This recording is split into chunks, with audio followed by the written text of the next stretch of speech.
Well, welcome to our presentation this morning.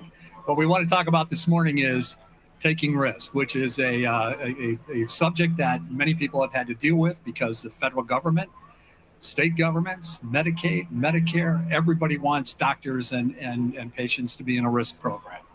The MSSP program has been functional now for over 10 years. Most of the kinks have been worked out. Most of the organizations that are going to take some risk have been involved in the MSSP program. And more now, we see our Medicare members being involved in an MA program, a Medicare Advantage program, which is Medicare with just a better feel to it, a little bit more involved in it, tighter networks and so on. We'll talk about that. But the real question is, people ask, I'm a little afraid of risk. Why would I take risk? And my question, or back to everybody, has always been, well, why wouldn't you take risk? We, as at Arcadia, have been supporting organizations that have been taking risk for over 25 years and have been successful. Not one of them has lost money in the process. Every one of them has successfully managed their quality of care. And this is so we know there are programs that can work, but they work under some very specific activities. So let's talk about a few of those. There are four foundational functions that you have to be aware of, and these are the important things as you go into a risk program. Understand that in a risk program, the first dollar is the most profitable dollar. That's the dollar most insurance companies take away when you do insurance. That's a dollar that's available to the physicians and the hospital organizations when they take risk. So in other words, when the check gets cut, if you get the check that has the first dollar in it, you get all the money. If you take the check from the insurance company, they take the first $15 or $16. That's how that works. So that's the most profitable dollar. They don't want you to take risk. They say they want you to take risk, and they, as anybody, insurance company, the federal government, at the end of the day, it's easier for them not to pass on risk. And for insurance companies, at least, it's much more profitable to stay, to keep the physicians just earning a wage. So to the extent that physicians can basically be in the salt mines doing the mining every day and getting paid $75 on a visit, more on the coasts, but in the Midwest, $75. The easier it is for an insurance company. Once the hospitals and the doctors decide we want to take our own risk, we want to drive our own bargains and become successful at it, the knowledge starts that these programs can be really valuable to us. They can be another revenue generator for our hospital systems that are struggling with revenue. And so insurance companies don't want you to take the risk. They don't want you to take these patients. The third thing we need to think about is risk management isn't a clinical test. In other words, taking risk doesn't mean we make any kind of difference on the clinical outcomes of the patients. If anything, you have to be more driven towards making sure that the clinical outcomes of your patients take activities. The reason this is true is because sick patients or patients with bad quality outcomes cost more money. So to the extent that you take a risk program and you spend a lot of time focusing on driving patient outcomes into better places, it may cost a little bit more money on the front end. Certainly it can if you're trying to take care of a diabetic patient, for example, and getting them onto insulin and have the machine implanted into their arm and making sure that they understand the process. Those are expensive pieces up front. But ultimately, that's a patient that can be monitored and can be brought to a relatively stable lifestyle for the next 10 to 20 years. And that is a better outcome in the long run. And finally, you have to know your limits. You know, the problem with hospital and physician systems are they are great clinicians, but they are not insurance companies. They are not risk managers. And to a great extent, they really can be taken advantage of pretty quickly. So you have to know your limits and you have to partner for strength. One of the most significant things that most organizations going into risk need to know is they need to know their data. They need to know what they don't know and what they do know. They need to understand where they can learn about their patients and learn about kinds of activities. So knowing their limits, partnering, having good sense of understanding data. Building in these four foundational functions, This is one of our really good customers here in the Chicago marketplace with the Sinai system, and she was very kind when she said they could not succeed in their partially delegated risk arrangement without the services they get from Arcadia. We have the opportunity to work with Sinai and intercity hospitals struggling like most hospital systems to get through. And Sinai is one of those organizations that has really figured out how to handle what are, quite frankly, some very sick patients. They manage zip codes that are very difficult with patients who have significant issues, not only with their own health, but frankly with their health literacy and with living in socially determinant bad areas. These are all things that Sinai has to deal with. So Sinai built a program with our help to basically build a governance structure that said we can take risk, we'll understand it, we'll hire the right people, we'll make sure we understand the process. Then they turned around to say, what do we know about our population? And there, the Arcadia folks brought their data to the table, both data from their EMRs, the Epic systems and all the rest, and their claims data, and basically glued those together and said, here are the patients you need to be thinking about. The ones that are the most sick, obviously, but the ones that are sick and aren't showing up, there's some indication that we can get from there. We need to understand also the chronically ill patients and how sick they are. We also need to take a look at people who may become chronically ill because we know some of those people. We see them out there. I mean, there's not everybody is a 17-year-old kid who's not going to get sick. You get into places where that there are women between the ages of 20 and 40 who are going to get pregnant. And you have to start to think about how do you build programs around them. There are pediatric groups that need to get their immunizations, and how do you find those people? How do you bring them in? How do you make sure that they meet their criteria? And then there's, of course, the chronically ill folks that diabetic patients who have been in the system, maybe were here 5 years ago and haven't come back. Where did they go? Well, they still have diabetes. We got to figure out where they're at. And if they're still in our neighborhood, how do we fix that? Sinai did an outstanding job of building that. They built a planning team within the organization, which included Arcadia as bringing the data and some of the expertise on how we do these things. And then they brought in the quality folks, the finance folks, the planning folks, the marketing folks, the neighborhood community organizations that work around the Sinai organization. And all of those people sat in a room over a period of 6 months and built a program that allowed them to take risk. And then they turned to the local health plans and they said, we're ready to go. Send us our customer list, got the contracts under control, and started to move forward. They were successful because they did all of these things.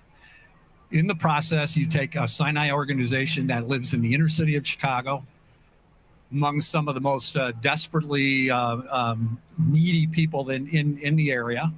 And they were able to take that organization, work within the context of normal insurance rates, and they are functionally now one of the strongest of our customers that Arcadia works with. They've taken risk. The risk that they've been able to build up becomes a profit margin that goes back into the physician offices to allow them to buy bigger and better EHR systems, allows them to do bigger and better disease management, hires people from the community, and supports all the local independent organizations throughout their area that goes and knocks on doors and takes care of their patients. So we would come back and say, if even an organization like Sinai, with all the challenges that they can do, can be successful in a risk environment and can pull it off and live in that risk environment for over 15 years, that is a strong indication that Sinai, along with their partner Arcadia, can make a successful program, and everyone else that's involved in this program could do so too. So we'd love to talk to you about how we can support your organization with our data and our platform that will bring these kinds of activities to a successful conclusion for you as well as our other customers. That's my presentation. Any questions? Great. It's a good question. So we'll repeat it. We talked a little bit about sort of the priorities of people who can be involved in these programs and the ones that have the most the fastest return on both quality and financial investment, and how to prioritize them. So that's a good question. So that's all about data when you come right down to it. So what you do is you have to kind of pull the data through the room, and the initial, anytime you take a look at risk, the initial risk proposition is how much does it cost? Because those are the ones that you got to be worried about. We get a fixed amount of budget, and if somebody blows through our budget, what are you going to do about that? So the initial reaction is for everybody to go to the top line and say, who are the sickest people that we've got? And that's not a bad place to start. Somebody has to start looking at that. There's a couple of things you do with that. You find those patients and you figure out how to, make them healthier. But quite frankly, those patients, it's very difficult to do anything with them. Those patients tend to have cancer. They tend to have transplant problems. They've got maybe significant issues with drugs and mental health. So you need to know who those folks are, and you need to be able to identify them and bring them into care. But you're not necessarily going to drive costs down with those people. What we found is the next layer of people is really the folks that you deal with, and that is the people with chronic illnesses. You can line them up, and you can take a look at the data allows you to take a look at the diagnoses and which providers are involved and so on. And you can lay those out, and you can identify very quickly from top to bottom, here are the ones that have the most impact, and here are the ones that have the least impact. And you can spend, obviously everybody's important. Every diagnosis is important. Everybody should be healthy. But if you're going to set up a prioritization, you start with, here's the place where we have the most patients, and here's where we spend the most dollars. That's where you start out with. You might also want to take a look at who are the ones that you can be the most successful with. Again, cancer patients need to be taken care of, but changing cancer takes a long time, and that's a different proposition. Managing a group of diabetic patients from start to finish, that's one that you can wrap your head around, and you can start to deal with it. That has real long-term implications, takes a long time. You got to do it forever. But the point is, it's still an important population, and it's a huge population. It's a growing population. So that's a place you would look at. And so you can start down that path. The quality people are going to come to you, and they're going to say, but there are some significant issues about how do we handle patients where we can impact things before they happen. So colonoscopies and pap smears and mammograms and all of those things. Giving people immunizations. I know it's gotten a bad, kind of a bad rap in the last couple of years, but immunizations, trying to keep people healthy, that's a qualitative side of the company. So there's a whole group of people that would deal with that. It will not necessarily have immediate impact on bottom line, but it'll have long-term impact on bottom line. And if you're into this business, you want long-term impact as well. So there's basically walking and chewing gum at the same time. That's kind of what we're talking about. You can do many of these things. There's a care management function, there's a risk management function, there's a qualitative management function. All of these things can happen. And then just finding who are the right people to do those. Sometimes inside the organization, sometimes out. But the important part is to have some trusted source of data and be able to sort of dig through that data and identify very quickly where are the costs, where's the quality, where's the people, where's the numbers, and then that kind of solves the problem. You can't do everything at once. Impossible. So you do what you can first. Yes, sir. Good question. So the question is, been a lot of risk programs in the past. What's the future of risk in Medicare and Medicaid and so on? We are kind of at a holding point. At this point in time, there was great push to move people into risk programs back in the aughts. In the teens, and that has happened, and that's been around for a long time, and it's been relatively successful. Where we all of a sudden we get a pandemic, people stop a little bit, they take a deep breath, and they try to say what comes next. The federal government has for years been thinking about this kind of risk program. They put together a whole new program in Medicare called Medicare Advantage, pushed that out to the insurance companies, and it did save some money, but most of the saved money went into the pocket of the insurance companies, and that's not what the federal government was looking for. So they have taken a step back to say, we really need to save money. The taxpayers shouldn't have to continue to build these 5, 6, 7% increases every year. We can't just give it to the insurance companies because that doesn't save money. So how do we do that? And what they've done recently is begin the process of saying, in an insurance company, can we drill down that expense by having the insurance company make a little bit less money and saving money that way? I think that will happen. And I think most insurance companies don't like it, but they're stuck. They've tasted the heroin of this risk product. They're not walking away from it. So at this point in time, they're going to stay in the program, and they're going to have to deal with decreasing levels of money coming from the federal government. The squeeze there could be on patients. The extra things that you get in a Medicaid or Medicare Advantage program might go away. But the point is, that's one of the opportunities. Medicaid probably is the place that could have the most risk at this point in time. For example, in the state of Illinois, there's been a big push for years to try to figure out how to deal with this very large Medicaid population, both in the Chicago area and also downstate in Illinois. And so the point that they're getting to is nobody has figured out exactly how to do that or build that. There's been partnerships. There's been HMOs, there's been small CIN or clinically integrated networks, all of those things. None of them has been big enough or strong enough to make a dent in the price, but the price keeps going up. Poor people are still sick, and they're getting sicker, and that has to be something that states will deal with. Not every state. A lot of states are going to keep their hands over their eyes and just pretend it's not going to happen. But ultimately, these people wind up in hospitals and in the emergency room, where it's the most expensive place they can go. And as hospital systems are struggling to keep open, these really important care centers throughout the state, especially in areas, we always think about inner cities like Sinai, but in downstate Illinois, in the rural areas, you can easily be 200 miles away from anywhere to get mental health. And so these things have to be dealt with, and the states are going to have to deal with those.